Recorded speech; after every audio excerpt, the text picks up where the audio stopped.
Gentili telespettatori, bentrovati dalla redazione di TPN Veneto. Quella operata a Portogruaro dai consiglieri dei gruppi di minoranza del PDL, Civica Tabaro e Lega Nord è una scelta di chiarezza, lo dice Renato Chiso, assessore regionale alla mobilità del Veneto. È una dimostrazione di compattezza e di responsabilità politica che ha fugato le illazioni provenienti da diversi ambiti di chi riteneva il centrodestra diviso e soprattutto alla mercé del sindaco Bertoncello, espressione di una compagine debole e incapace di governare. Se Bertoncello fosse stato realista e soprattutto interessato a governare Portogruaro, avrebbe potuto almeno prendere in considerazione le proposte di una larga intesa avanzate dalla compagine di maggioranza.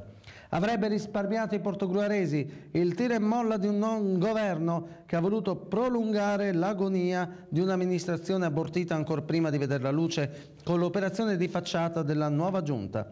Oggi è tempo di rimboccarsi le maniche.